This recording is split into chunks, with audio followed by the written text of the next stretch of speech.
Bueno, chavos, en el minuto que empieza les voy a explicar más o menos una cosa nueva.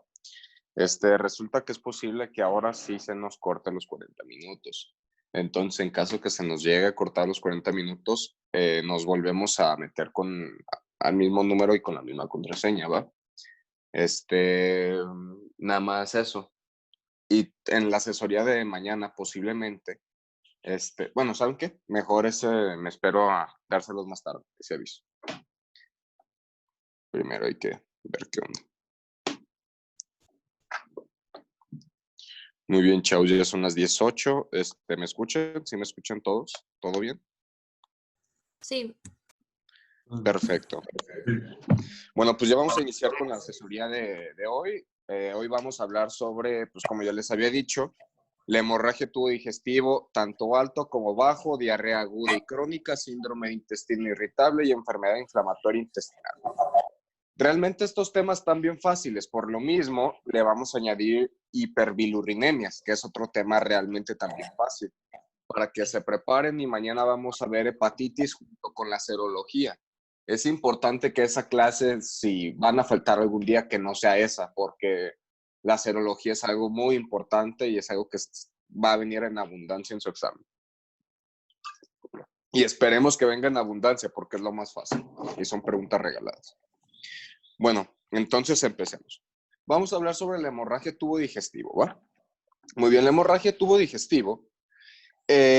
Antes de hablar de la hemorragia tubo digestivo, tenemos que aprender estos síntomas, estos signos y estos nombres en especial. Hematemesis es realmente el vómito con sangre. No es otra cosa más que el vómito con sangre. ¿Esto en qué enfermedad les había dicho yo la clase pasada que se presentaba mucho? Les doy un tip. Se veía un desgarro longitudinal del esófago. En el síndrome de Mallory-Weiss. Exacto. El síndrome de Mallory-Weiss. En se va a presentar.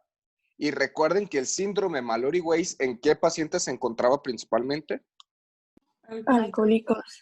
Exacto. Recuerden que les van a poner pacientes que vienen de intoxicación etílica, de 3 horas de evolución y que llega vomitando con sangre. Es hematemesis. Vómitos en pozo de café. Ojos, chavos. Esto es como dice vómitos en pozo de café. El mismo nombre lo dice. ¿De qué color es el café? Pues café, ¿no? ¿Y por qué pasa esto? Porque la sangre ya está digerida, ya hay sangre digerida. La sangre ya estuvo un tiempo. La sangre ya estuvo un tiempo en el estómago, fue digerida por el ácido clorhídrico. ¿De cuánto era el pH del ácido clorhídrico? Menos de 2. Exacto. Entonces, es lo importante que sepan que cuando hay una hemorragia del tubo digestivo y ya tiene un tiempo almacenado ahí la sangre, pues la sangre entra en contacto con el ácido clorhídrico. ¿Y qué va a pasar? Va a como mezclarse, va a digerir la sangre y por eso queda de color café. Para que se presente que es pregunta de examen, tienen que ser al menos 300 mililitros, chavos. Esto es pregunta de examen. Les van a preguntar, para que un paciente presente vómitos en pozo de café, ¿cuánto es la cantidad mínima necesaria para el desarrollo de este signo? Son mayor o igual a 300 mililitros. Melena. Melena es la materia fecal negra. No dibujo muy bien, pero esto se supone que es una melena. Es una sangre, es una evacuación de color negra, porque ella también fue digerida, pero ya estuvo más tiempo la digestión de esta sangre que en la de vómitos de pozo de café. Esta, si se fijan, se va a presentar solo con 60 mililitros, que también es pregunta de examen. Te van a preguntar, para que un paciente desarrolle melena, ¿cuántos mililitros son los necesarios para poder tener esto? Son 60. La hematoquesia son heces color rojo vino. ¿Cuánto se necesita? Mayor o igual a 1 litro de sangre o 1000 mililitros, chavos. Los números que les pongo no es meramente por querer que aprendan cosas innecesarias. Son cosas muy importantes y que les van a preguntar en el examen. Si les vienen estas preguntas, son preguntas bien regaladas, en serio, porque nada más es aprenderse. Rectorragia, ese es color rojo vivo. ¿Cuál es la diferencia entre la hematoquesia y la rectorragia? La hematoquesia ya estuvo mayor tiempo almacenado. Ustedes díganme, cuando ustedes van en la bicicleta y ustedes se caen, en el momento de qué color es la sangre, de recién que se cayeron es rojo vivo, o sea, es color rojo sangre. Pero ¿qué pasa cuando ya pasó como unas 2, 3, 4 horas? Que ya la sangre ya se empezó a hacer costra, que ya se empezó a secar. ¿De qué color se torna la sangre? Más oscuro. Exacto. Es lo mismo en la hematoquesia y en la rectorragia. En la hematoquesia ya estuvo más tiempo el sangrado y por lo tanto al momento que sale la materia fecal, nosotros lo vamos a ver un color rojo vino porque ya tuvo mayor tiempo aislado. Igual vamos, les hice un dibujito. Déjenme ver dónde lo puse. Aquí está. Es importante que sepan, ya tenemos que la hematoquesia, ya tenemos nosotros los signos. Los primeros 3, tanto hematemesis como vómito seposo y melena, son hemorragia tubo digestivo superior. Ahorita vamos a hablar a partir de cuando decimos superior, a partir de cuando hicimos inferior. Todo todo tranquilo. Es solo importante que sepan que la hematemesis, si el paciente está vomitando sangre por un desgarro que se acaba de hacer, obviamente el origen de este desgarro fue del esófago y el esófago se considera como tubo digestivo superior. El vómito en pozo de café, este generalmente se encuentra en el estómago. Y el estómago sigue considerándose como sangrado de tubo digestivo superior. La melena, ojo, no confundan, chavos, aunque la melena sea un sangrado, aunque tú la veas evacuada por las heces, no significa que todo lo que tú tengas que cagar va a ser sangrado de tubo digestivo inferior. ¿Cuál es la situación aquí? Imaginen, obviamente, imaginen porque mis dibujos están feos. Imagínense que este es un estómago. Aquí tenemos mi intestino. Y aquí tenemos, mejor el color lo voy a dibujar de un café más oscuro, ¿va? Y aquí tenemos mi colon. Si yo tengo un sangrado reciente y mi sangrado está aquí, ¿qué va a pasar? El ácido clorhídrico, que era lo que habíamos dicho que iba a hacer, lo iba a digerir. Al momento que lo digiere, se empieza a tornar un poco más, ¿cómo les digo? Café. Aquí ya se empieza a tornar como si fuera café. ¿Por qué? Porque ya fue digerido por el ácido clorhídrico. ¿Hasta aquí se está entendiendo, chavos? Sí. Pero ¿qué pasa? Luego esta sangre va a pasar por todo el intestino delgado. Pero al momento ya llegar de todo este tiempo de tránsito intestinal, se va degradando la sangre. Entonces, al momento de llegar al colon, se convierte en negro. Es por eso que las heces salen negras. Por todo el tiempo que estuvo digerido. Ojo, chavos, entonces recuerden que la melena es una hemorragia de tubo digestivo superior. ¿Ya quedó claro por qué la melena es una hemorragia de tubo digestivo superior? Sí. Sí, está bien. La hematoquesia. Recuerden que la hematoquesia era el sangrado rojo vino y la rectorragia es rojo vivo. Ojo, aquí la situación de las hemorragias de tubo digestivo inferior son que realmente el sangrado, las heces van a salir con sangre, pero no es porque las heces se formen con sangre. No, simplemente es que las heces se van manchando de sangre. O sea, el momento que va pasando, este es el colon. ¿Saben qué? Para que sea más real. ¿Cuál es la primera parte del colon? Chavos. El ciego. Colon ascendente. El ciego. Recuerden que el ciego es la primera parte del colon, del intestino grueso, y se conecta al intestino delgado por medio de ¿qué válvula? Iliocecal. Exacto. Entonces, imaginen que yo aquí tengo mi sangrado. Yo tengo mi colon y yo tengo que es un sangrado tubo digestivo inferior. ¿Qué va a pasar? Al momento que mi materia fecal, esta es mi materia fecal, va moviéndose, va a chocar con la sangre. Entonces va a salir manchada, pero no es como que se haya formado la materia fecal con la sangre, simplemente se manchó. Entonces, si yo tengo que se manchó en el colon, pues ¿cómo va a salir la sangre? Ya va a salir tinta. Pero ¿qué pasa? Aquí, dejen. Imaginemos que estas son unas nalgas.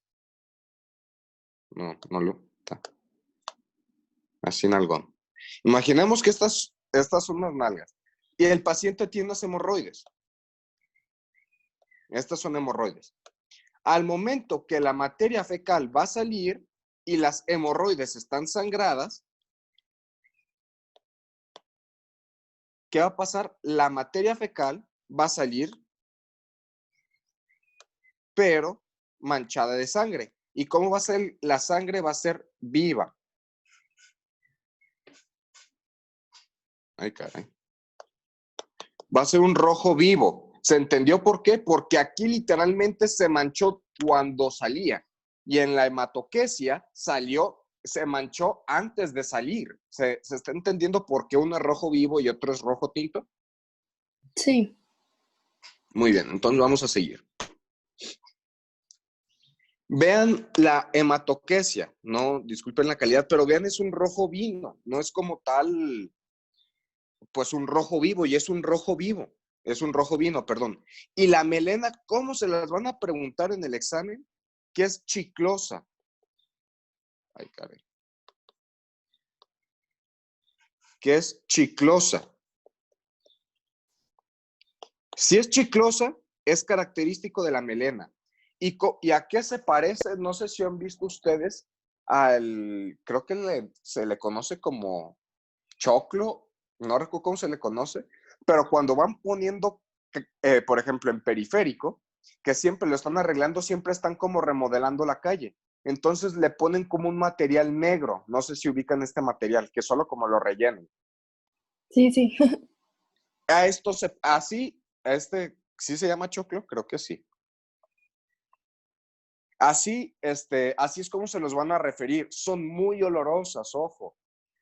¿Cómo te van a poner el caso clínico? ¿O cómo va a ser la pregunta? Te van a decir, ¿sabes qué? Un paciente menciona que sus evacuaciones son muy fétidas, las menciona chiclosas, color oscuro.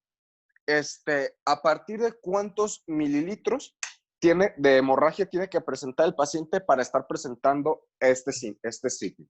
¿Cuál sería la respuesta? Más de 300. ¿Mande? ¿Más de 300? No. De Recuerden 60. que la melena son más de 60. Más de 60. Mayor de 60, sí. Recuerden que la melena son más de 60. ¿Y la hematoquesia, quién me dice? Más de 1000. Más de 1000.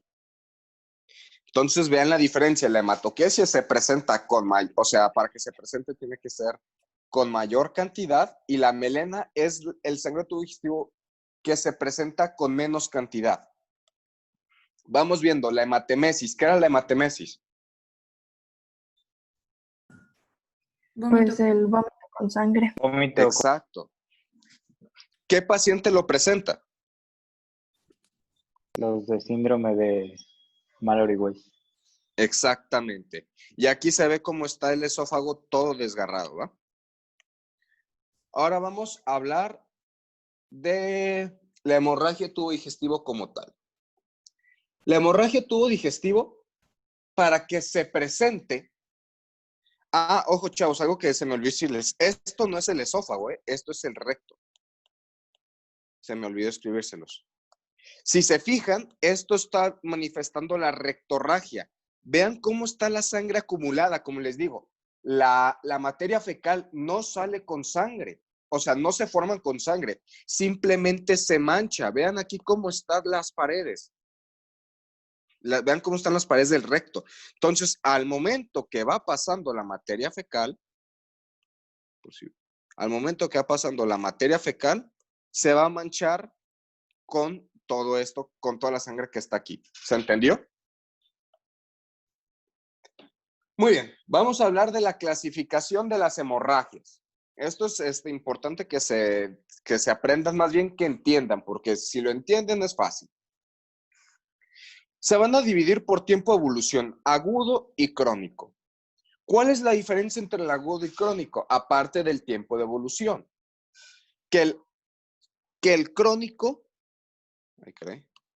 no altera hemodinámicamente.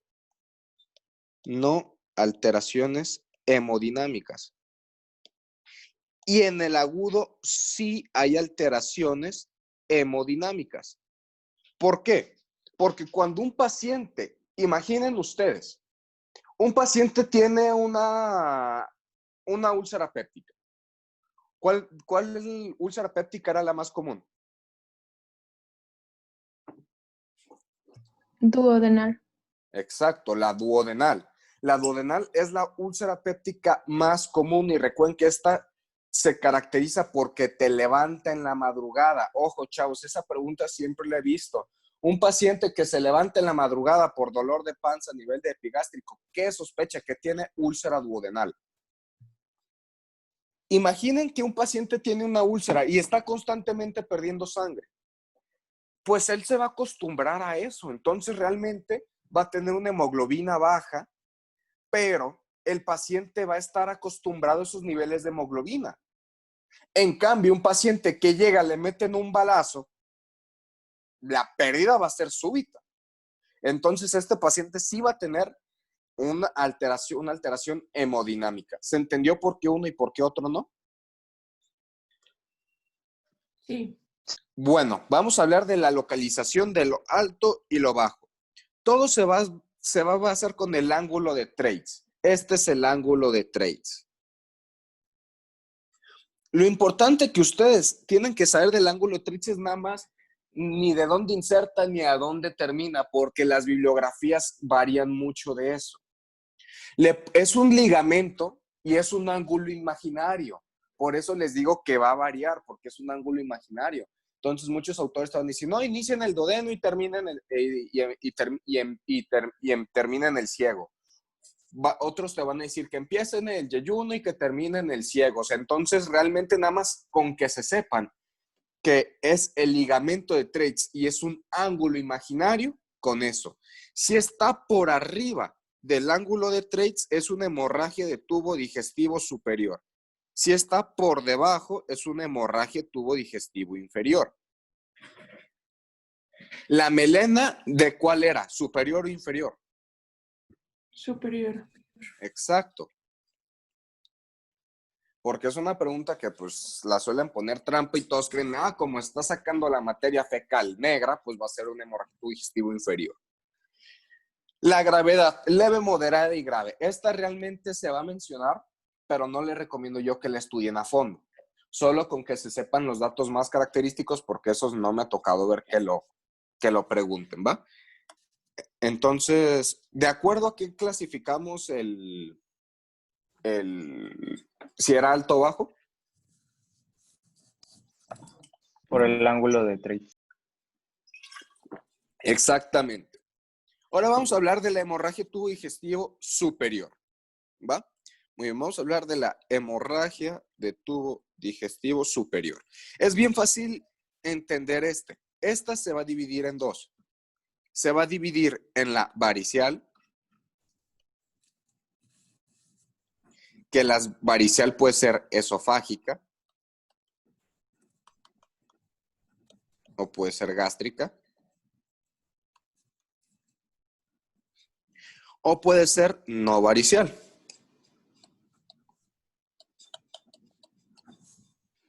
De las no variciales, ¿cuáles son las que hemos visto ahorita? Las vimos las vimos el lunes, digo, el sábado. Una úlcera péptica. Ajá. ¿Qué otra? Bueno, aquí más bien la úlcera péptica sería H. pylori, ¿eh? Por H. pylori. H. pylori. Y el síndrome de Mallory-Weiss. Es como que ahorita se los pongo así, pero ahorita les puse otra diapositiva más bonita. Vean, el esófago, ¿sí recuerdan la primera clase cómo les enseñé que tenía que ser liso? Vean todas estas tortuosidades. Estas tortuosidades son las varices. Y las varices, ¿por qué a qué se asocian? A una hipertensión portal. A una hipertensión portal. Esto no se preocupen, lo vamos a ver en la clase de mañana, que es cirrosis e hipertensión portal. Entonces, con que sepan que la hemorragia tubo digestivo superior, las varices, se asocian con la hipertensión portal, es más que suficiente. No es necesario que se sepan la fisiopato ni nada más en específico. ¿Hasta ahorita vamos bien? Sí. Sí. Muy bien. Las manifestaciones clínicas. ¿Quién me dice qué es la hematemesis? Ese, Con sangre. Exacto. Los vómitos en pozo de café, ¿por qué eran cafés? porque la sangre ya está digerida. Exacto. Pérdida de peso. La pérdida de peso, pues es realmente, o sea, cualquier cosa te puede causar una pérdida de peso. Pues en este caso los pacientes van a hacer porque van a tener un proceso inflamatorio y va a disminuir la capacidad absortiva del sistema digestivo. Y la diarrea es porque pues el paciente va a estar absorbiendo menos. Entonces, ¿qué va a estar echando? Evacuar. Pero les digo, eso no es tan importante que sepan esos dos últimos. Como les ven aquí, ya les puse de una manera más estética la hemorragia tubo digestivo superior, la varicial y la no varicial. La varicial va a ser por varices esofágicas, que son las más, o sea, son las más comunes, y las varices gástricas, que estas pueden suceder, pero son menos comunes. También pueden haber varices duodenales, pero son muy raras. La no varicial se va a dividir por los AINES. ¿Quién me explica por qué los AINES en consumo crónico me causan una úlcera péptica? Porque inhiben la vía de la ciclooxigenasa, ¿no? Exacto. Y recuerden que la vía de la COX-1 es la que se encarga de secretar las prostaglandinas que se encuentran en el moco. Estas prostaglandinas son protectoras. Algo que es muy importante que quiero que ustedes aprendan, o que no se les olvide más bien. Muy bien, estas son las más comunes. Que las varices esofágicas se encuentran principalmente en el tercio distal. Se los van a preguntar. Se los juro, chavos, que se los van a preguntar. Bueno, varios de los exámenes que me han dicho, viene esta pregunta, entonces para que no la rieguen. Recuerden también que hablamos de cánceres, ¿no? El adenocarcinoma, ¿en qué posición del esófago se encontraba? En el tercio inferior. Exacto, entonces ustedes dicen, bueno, ya sé cómo relacionar tanto el adenocarcinoma esofágico como las varices esofágicas se encuentran en el tercio inferior. Y recuerden, para el examen, ustedes que no se les olvide, el cáncer más común de esófago es el adenocarcinoma, no lo confundan, porque lo demás es para la vida. La úlcera péptica aquí más bien vendría siendo por H. pylori, se me olvidó. ¿Y el síndrome Mallory-Weiss en quiénes eran? ¿En qué pacientes se presentaban? Alcohólicos. Ahora vamos a ver de la no varicial. Muy bien, la no varicial, pues ya la explicamos para que vean. Este signo es característico de qué enfermedad. Mallory-Weiss. Exacto. Este es Mallory-Weiss, ¿va? Un desgarro longitudinal. Esta clasificación no es importante que se la aprendan. Solo con que sepan que las varices, las más comunes, van a ser las esofágicas y que se deben a hipertensión portal. ¿Qué pacientes suelen, todos ustedes ya llevaron fisiopato, qué pacientes pueden tener hipertensión portal principalmente? ¿Cirróticos? Exacto, la cirrosis hepática, ¿va? Entonces van a ser pacientes cirróticos. Entonces, ¿quién va a ser tu grupo de riesgo? Los alcohólicos. Entonces, para que vayan armando, chavos, o sea, el chiste es que conecten todo. Te van a poner un caso clínico de un paciente de 55 años que tiene tanto tiempo ingiriendo alcohol, entonces tú ya te vas a ir diciendo, bueno, sabes que tiene riesgo de una cirrosis hepática, tiene riesgo de una hemorragia tubo digestivo, y el chiste es que ustedes vayan analizando, ¿va?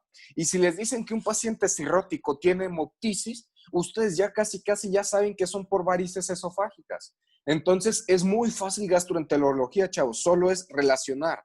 Los grados, pues ahí se los dejo para que los quiera estudiar y quiera ser mejor en la vida, ahí están, pero no se los van a preguntar en el examen.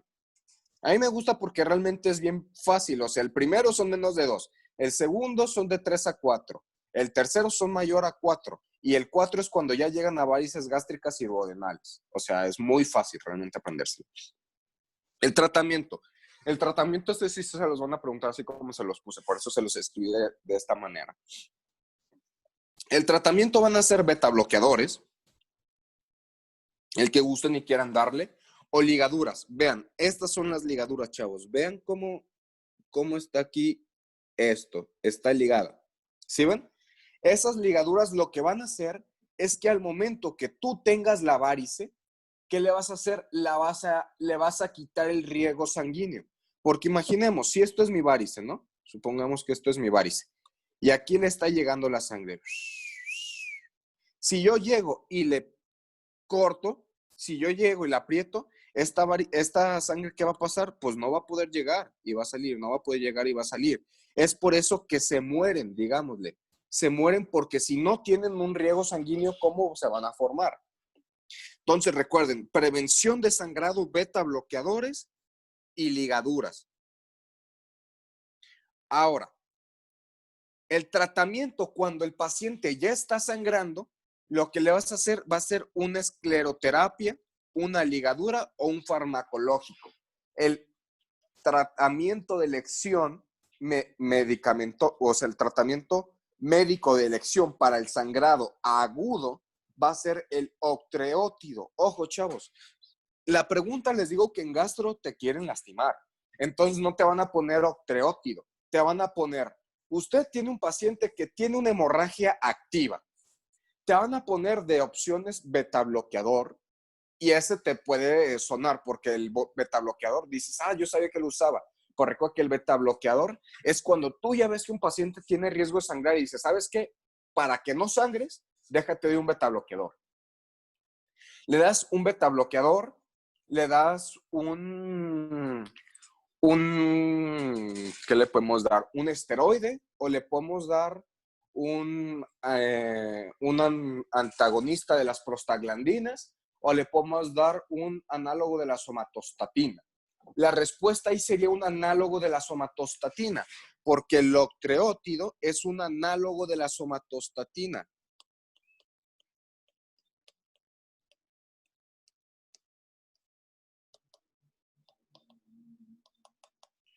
Entonces, si se fijan en gastro, se quieren asegurar que realmente no te sepas que te memorices, sino que sepas, yo ya sé que si yo quiero que un paciente no sangre de manera aguda, lo que yo le voy a dar va a ser un análogo de la somatostatina. ¿Cuál viene siendo el octreótido?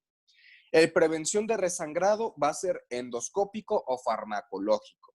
El de prevención de resangrado jamás he visto que lo pregunten, pero pues Harrison los maneja así, entonces así es como es. Ojo, chavos, yo una vez tuve una discusión con un amigo porque me dijo que el de elección eran los betabloqueadores. Pues recuerden, porque salió un artículo en el 2019. Recuerden que yo esto le estoy diciendo, chavos, de acuerdo a su examen, de acuerdo a cómo les van a preguntar a ustedes y la respuesta. Para gastro, apréndanse esto.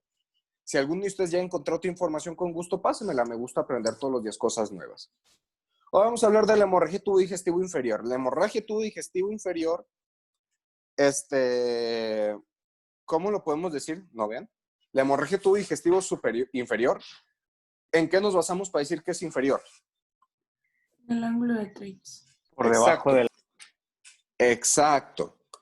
Entonces, vamos a ver. Vamos a tener que las principales causas van a ser enfermedad hemorroidal, fisura anal, enfermedad diverticular y enfermedad inflamatoria intestinal. Ojo, cuando llegan a gastro van a ver a la jefa de departamento, que es la doctora Bielsa. Esta doctora tiene una frase que me encanta y es muy cierta, que a todo el tacto rectal es como el vaso de agua, no se le niega a nadie.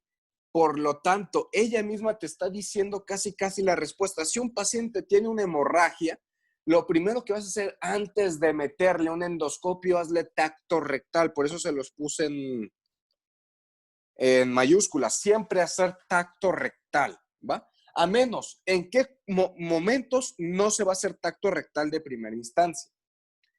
Cuando el paciente llegue con un shock hipovolémico.